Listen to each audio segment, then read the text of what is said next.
in this evening to create an atmosphere of hope and strength that empowers those of us who have been victims to take our rightful place as survivors, to take back the night, and in doing so, to take back our lives. Will you bow with me in prayer? God, we pray for the victims of sexual abuse. Sexual assault is a caustic sin that wreaks havoc in the lives of its victims. We pray this evening for healing. We pray for deep comfort. We pray that you will restore what has been stolen and broken.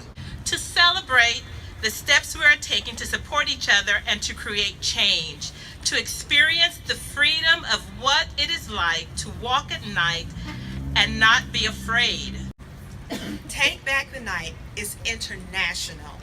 Hundreds of events are held annually in 30 countries around the world, with its roots reaching as far back as to 1877, when women in England protested. In 1978, the first Take Back the Night event was held in the United States in San Francisco, California. And from there, it spread across the nation and is now nationally recognized. Oh Lord, please hear my prayer. In the morning when I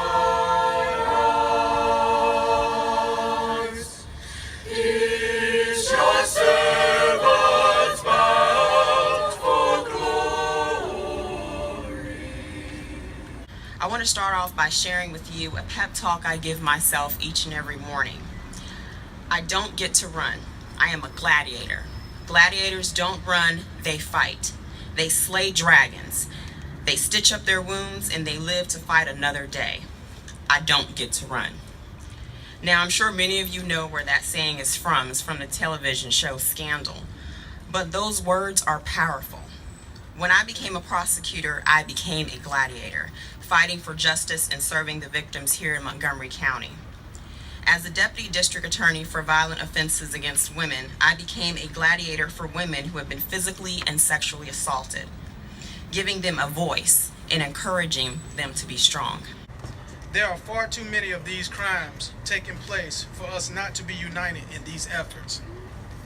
Rape is frequently a private crisis owing to the isolation that many survivors feel because of lack of support or the tendency of some to blame themselves. This creates a unique and difficult set of reactions that may also be experienced by women who have been battered, sexually harassed, abused as children, robbed violently, or hurt by other forms of violence. Ending these atrocities isn't merely about changing the laws, it's about changing the culture. With this, we must ultimately give women and girls a greater voice and the assurance that their voice is being heard. The Montgomery Police Department is committed to working with all victims and the District Attorney's Office in leveraging the greatest prosecution against offenders. Thank you all for being here this evening.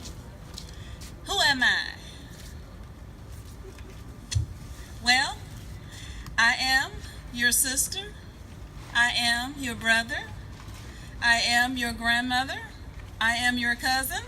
I am your supervisor, your teacher, your wife, your girlfriend, your best friend. I am everyday people. I am you.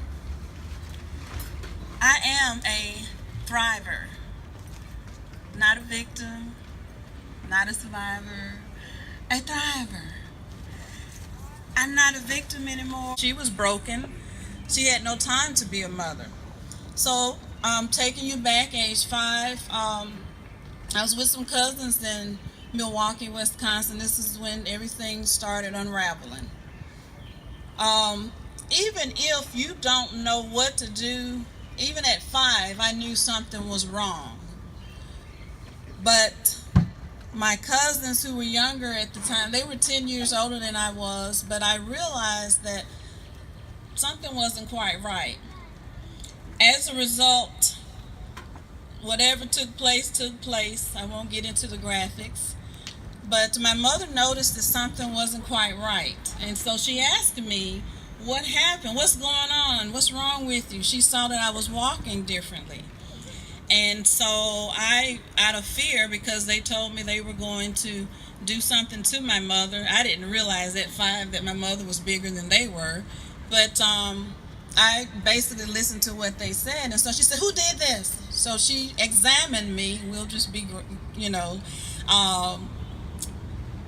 she examined me. After having examined me, she took me to the hospital.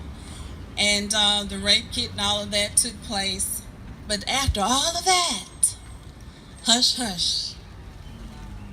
It was a family secret. I was dealing with it was something that I needed to deal with by myself. I didn't need to tell anyone, because if I told someone, something bad was going to happen, and the problem would not be solved. Well, once I got here to the state of Alabama, not only did sexual assault continue to occur in many forms with teachers and other very individuals, I just felt like I was an object at one point. I was unworthy to be loved. I was a servant, and I began to hate myself. I began to hate others. I was suicidal. I was dying on the inside. I was about to do something really terrible. And I was going to take a couple of people out with me, because I felt like 45 years ago, or at that time, there wasn't much hope, or at that time we didn't have family members, or we didn't have counselors and things like that. But I became antisocial, lonely, and even after all the love, and this lady is sitting right in front of you, this is my mother, I call her my mother here. And so, yes, so she came to my rescue. God used her. She was only 26.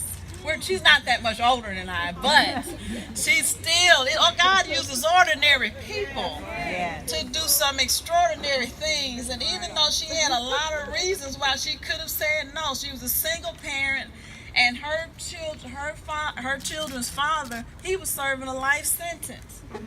And she had 2 little girls on welfare in the projects. And then here this adolescent girl comes in, and then she pulls me in, and she breaks the code. You see whole, I see shattered. You see whole. I see broken, Broken. but you see beautiful.